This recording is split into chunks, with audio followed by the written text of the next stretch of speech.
The Retirement Cafe podcast. Increase your brainability, reduce your dementia risk with Sir Muir Gray.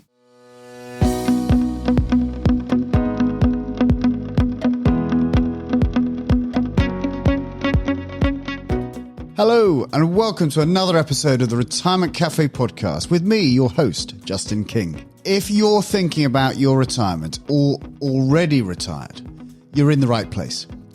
My aim is to help you plan for and live a successful and meaningful retirement. Retirement is far more than just a financial event. It's a significant life event, a major transition, which will bring with it new challenges and opportunities. So each episode contains tips, information, and inspiration to help you feel more informed and confident about your retirement. I hope you enjoy today's episode. Hello and welcome. It's great to have you here. I was honoured to welcome back to the podcast renowned public health pioneer, Professor Sir Muir Gray. Our first conversation was released as an episode 51 back in 2019 when we discussed Sir Muir's series of books, including Sod 70 and Sod Sitting, and his trailblazing work on the Optimal Aging Programme. In our latest conversation, we discussed Sir Muir's latest book, Increase Your Brainability and Reduce Your Risk of Dementia. The evidence is mounting and momentum is building behind the idea that we have a significant amount of control over our risk factors for developing dementia. From protecting our brain tissue to keeping the blood flowing, Sir Muir shares his latest research with me. He believes the prevention revolution is finally happening and explains how his new educational program will be rolled out via the NHS, encouraging people to ask for new trainers instead of chocolates on those milestone 60th, 70th and 80th birthdays. There are a host more golden nuggets about optimal aging contained in this episode.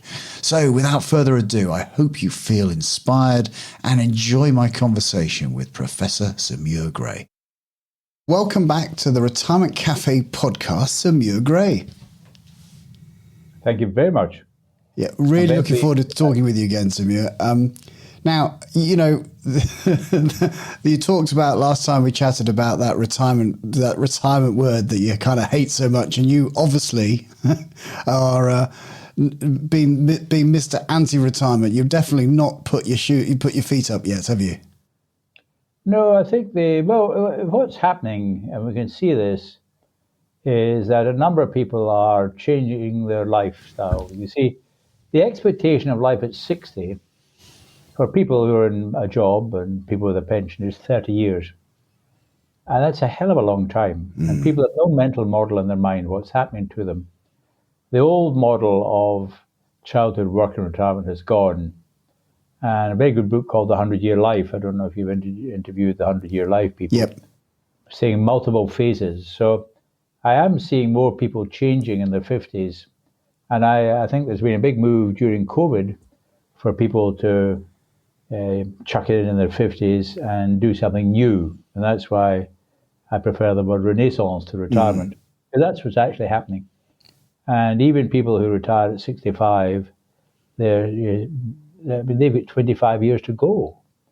And the evidence that by doing something challenging, you can live better longer is getting stronger and stronger, and including preventing and delaying the disease we fear most, namely dementia.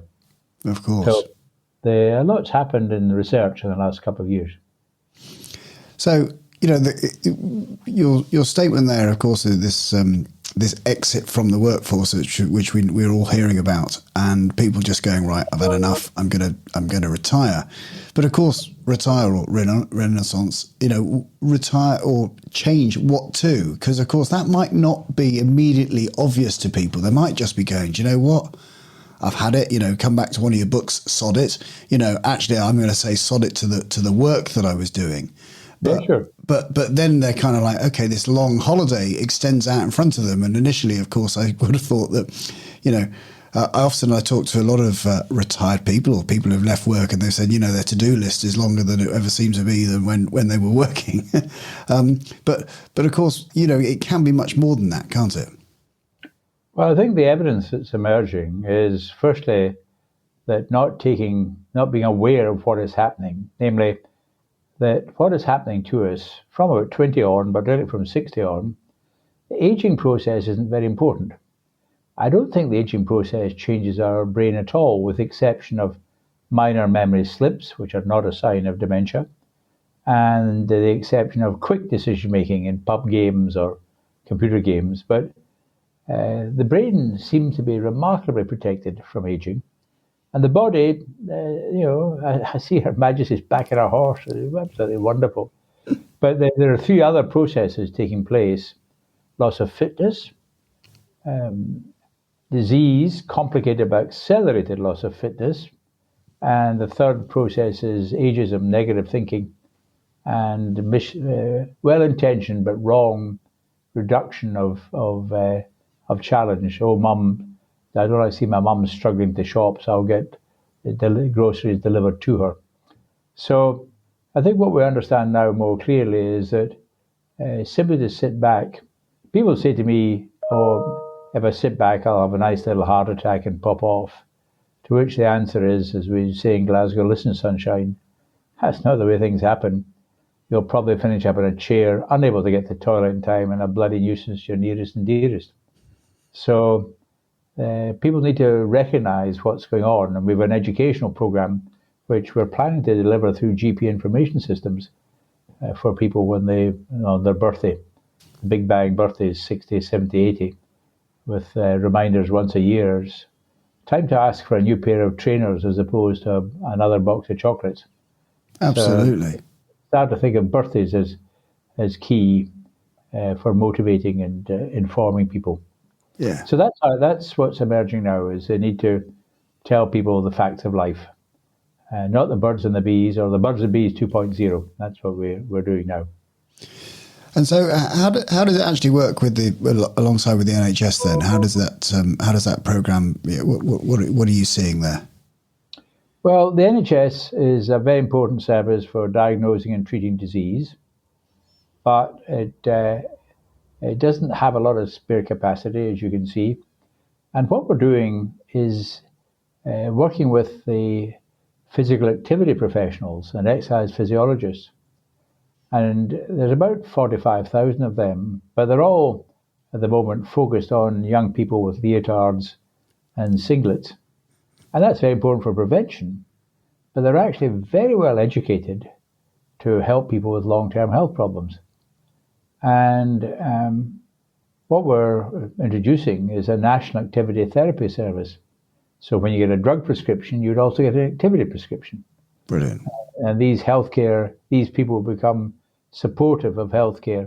Florence Nightingale developed physical training instructors in 1860 because she was so horrified with the health status of the soldiers in Crimea. We've just let them drift into the fitness industry, which is not the case in Germany and for example. So bringing together the physical activity professionals and healthcare professionals, bring them back together again. Wow. I mean, that sounds absolutely, a marvelous thing. And I've interviewed quite a few people recently for the podcast talking about maintaining strength as you get older.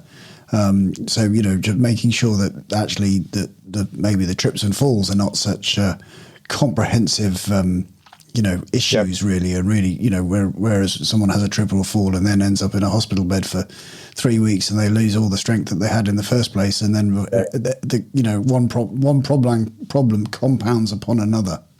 Yeah, we call it the 5S program, the physical program: strength, stamina, suppleness, and skill.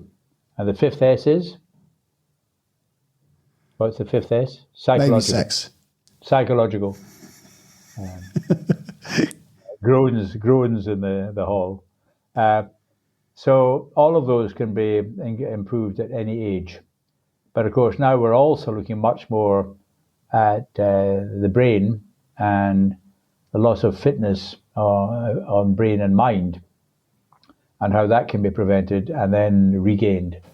And as you know, I've just published a book called Increase Your Brainability and Reduce Your Risk of Dementia.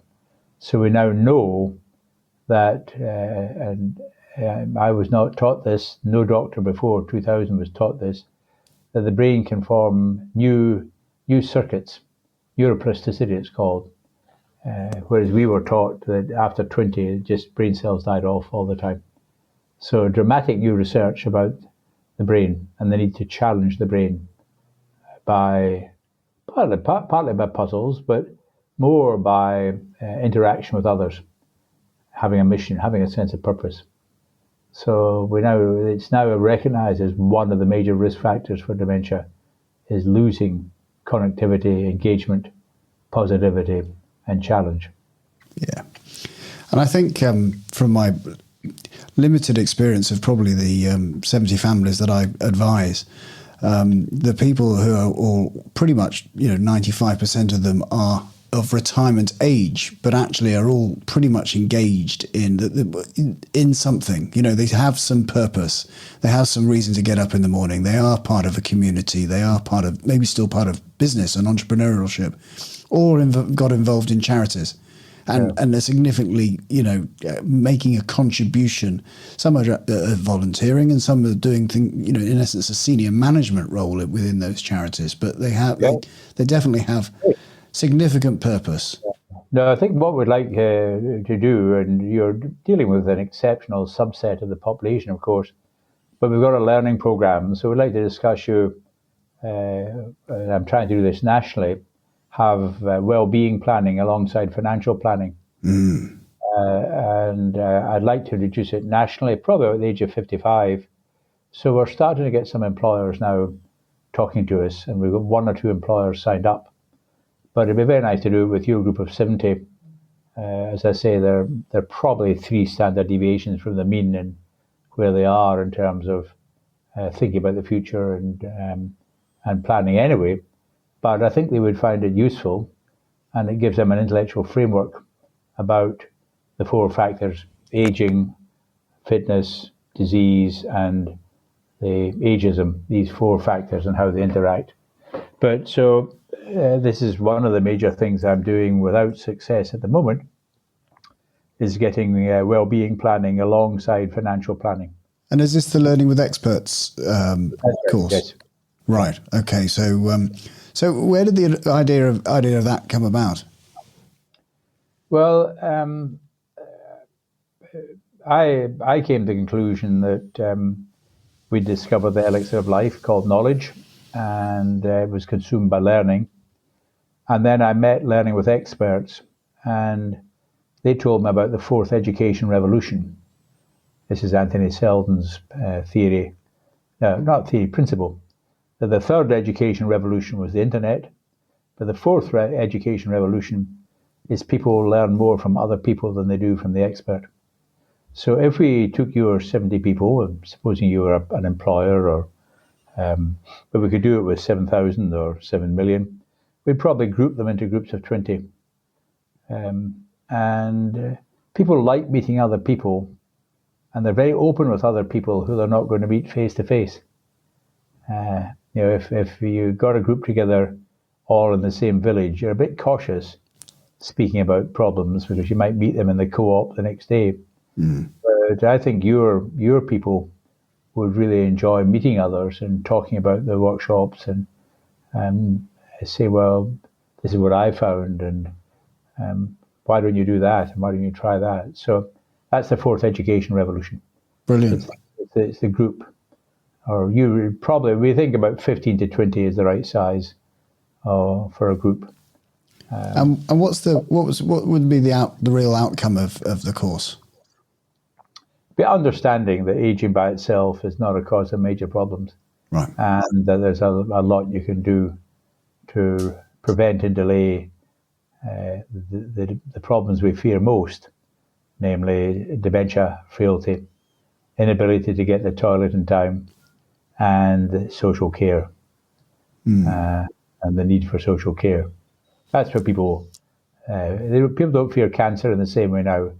No. Treatment's much more effective and much less, the side effects are much less. So it's dementia, frailty, and social care. That's what people want to avoid, isn't it? Yeah, absolutely. And of course, you're absolutely right. You touched on, but the number one unspoken, and even when we do chat about it, actually, the fear of dementia. A lot of the people, the clients I talk to, they've had a relative who may have suffered at some point in time. Yeah. And they are, without a doubt, it's, there's glib comments about it, gosh, if that happens to me, do X, Y, and Z. But of course, it is absolutely right that it's probably the number one concern that they're terrified about. So your new book, Increase Your Brainability and Reduce Your Risk of Dementia. 3 authors, and obviously, you're trying to tackle this fear. So how does the book answer this big worry? Well, firstly, we wanted to be positive. So increase your brainability is one way of reducing your risk of dementia. Secondly, we know that I saw there were 2 sort of empires. One was a dementia empire, and the other was a frailty empire run by geriatricians. So the risk factors are almost the same. So physical and mental come together. And it's very clear now there are 3 strategies. Firstly, protect your brain tissue.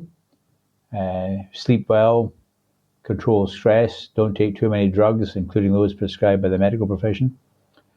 Secondly, keep your blood flowing, because the second most common cause of dementia after Alzheimer's is what we call vascular dementia. And thirdly, positive engagement. And here there are some people, of course, who are isolated. Hearing problems are very badly dealt with by the health service. So those are the 3 types of factors. Protect the brain tissue, keep the blood flowing, and increase your engagement and challenge. But then there are practical problems like isolation, deprivation, and hearing problems that block that. Yeah, absolutely. Quite simple, but the evidence is very strong. And so this new research, just touching on something you mentioned before about the neuroplasticity and our brain's ability to make new connections. It is often said, people may say, I've heard saying, I'm too old to learn a new language, I'm too old to learn the piano, and etc. So you now have some evidence to suggest that this is, just not true. It's a myth. Yes, correct. And there are problems in motor, learning the piano or the violin is quite a challenge, but the really important things in life, engaging with other people, we get better at making complex decisions the longer we live. Oscar Wilde said, experience is the name we give to our mistakes. So I always say I'm a very experienced public health doctor. I've learned a lot about complex decisions. Yeah. So older people make better complex decisions because of the fact they've been making these decisions for many years and made mistakes and learned from them. Yeah. And so, Muir, for anyone listening who's just at that point at the moment, who've kind of maybe, they've left their career, they've thrown in the towel, or they've just said, look, I've had enough of this. I'm ready for my renaissance or retirement, whatever frame or word they are using for themselves. What kind of keywords, if you could whisper in their ear and say, if you had a couple of sentences to advise somebody, what words would you use to them? I would say increase your activity, physical, cognitive, and emotional. Be positive. Seek out challenge. And the best way to do that is to try to help other people even more. Become a volunteer or get on the committee of a volunteer organization. So by helping others is one of the best means of helping yourself. So those are the simple evidence-based guidelines for how you reduce your risk of needing social care or developing dementia and frailty. Absolutely. And just from the experiences that I've, heard from people I talk to, the people who have set out to go and do something for somebody else, not only sometimes there's been a hurdle of, well, I haven't got skills to to offer someone else. Though, of course, I think what listening to yourself, what you're saying is actually even if your skills may not be actually straightforwardly obvious to you, even by learning new skills to help other people will be of a significant benefit to yourself as well as them. Yeah, sure. Yeah, and other people may just need more contact, more stimulation, more engagement. So there's much we can do just by engaging others. So, for example, getting all the people to raise money for the local wildlife trust, which employs young people. That's the sort of thing is very good for brain and mind as well as body if you go and work in the wildlife trust. Brilliant. So, I'm not sure I can even say this. What's next for Sir Muir Gray? But I think I think, with all honesty, you've probably got enough on your plate just delivering all these this program, obviously with learning with the experts. Obviously, the new book out. I'm sure you'll get a lot of inquiries around that. But are there new projects that you're working on? Well, it's more than, it's taken me 30 years to get to this place. I think things are changing, partly as a result of COVID. So I think we will see, firstly, a cultural shift, recognizing that activity, physical, cognitive, and emotional, is more important than rest, and that people needed to be informed and enabled. And the health service will work with other services like the fitness industry to bring about this change. So that's the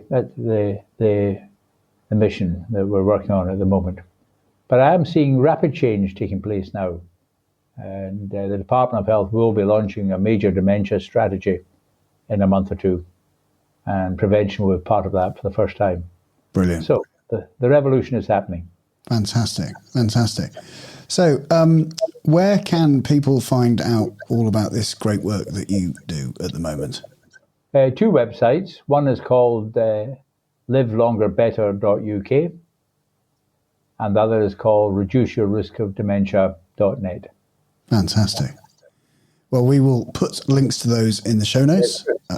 I really appreciate talking to you once again, and nice to see you. Absolutely commend all this wonderful work. All this stuff is so important, and this renaissance, which I love the way you talk about, this is just a most wonderful opportunity for people to get involved and have a fantastic third stage of their life. So thank you so much for talking to me, Sir Muir Gray. Thank you very much. Thank you. Bye-bye.